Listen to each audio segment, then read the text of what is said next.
Welcome back. It's now time for Midday Sports. I'm Karen Madden. WADA President Vitold Banker says cooperation between stakeholder bodies is paramount to preventing missteps from local anti-doping authorities. In April of last year, Jamaica's women's under-20 sprint relay team could not have its world record time ratified as the Jamaica Anti-Doping Commission did not test all athletes involved in the relay following the event.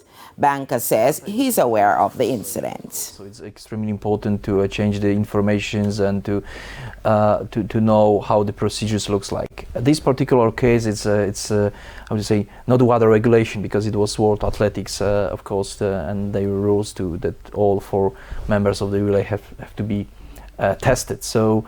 Yeah, I've heard about this case, but I believe that this sad situation, in terms of the procedure, was improved, and now the applicable entities like JADCO are they know how to do it. The WADA president is in Jamaica as the country hosts a 2-day WADA conference which started today at the Terra Nova Hotel in Kingston and has attracted 14 ministers of sport and their delegations from 19 Caribbean nations.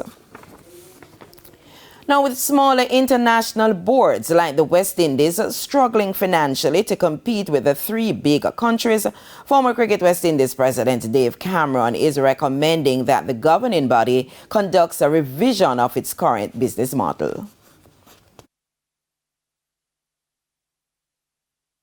So prior to 2000, England, Australia, and India would actually share the benefits of a tour series when we traveled there, and we would keep all the resources. And in 2000, Dalmay at the time was the president of the BCCI, changed that model, and we've never been able to change it back.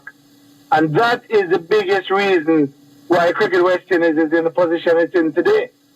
That is what has caused the demise, because we've gotten less and less cricket, less and less resources, and we're still trying to have the same business model.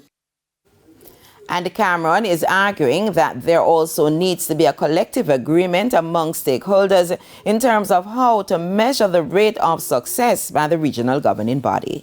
One of the mistakes we made, I felt, and where we failed, is when we took over West Indies cricket, we didn't agree with people like yourself and Andrew and the wider public what were our deliverables or what would success look like.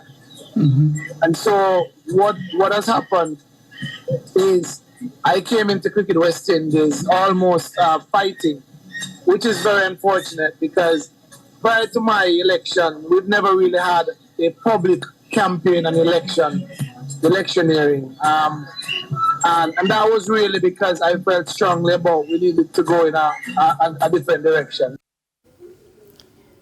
Meanwhile, West Indies women's coach Courtney Walsh says time is running out on his players to get things right for the T20 World Cup in South Africa next month.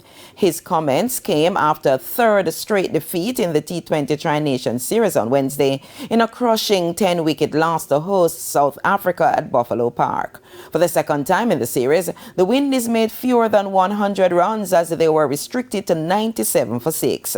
The South Africans raced the 98 without loss with 38 balls to spare and stopped any chance of the West Indians playing in the final. Well, the hope right now is to have a number of players fully fit. Stephanie Taylor, Chinel Henry and Ali Ali, just to name a few. They haven't taken part in this series since we've arrived there for various different reasons due to injuries. And then Selman going down injured along with Shady Nation. Those 5 of the players who have now been playing regularly for us. So obviously you lose 5 players in a series or before the tournament. What I'm hoping for is that we get some speedy recovery and we can start select from probably our strongest squad before the World Cup gets started. The Windies complete their participation in the Tri-Nation Series next Monday against India before turning their attention to the World Cup. The first game is against England on February 11. That's all the time we have. O'Shane is back to you. Thanks, Karen. And that's the Midday News. I'm O'Shane Masters. Join us at 7 for Primetime News. On behalf of the news, sports and production teams, have a good afternoon.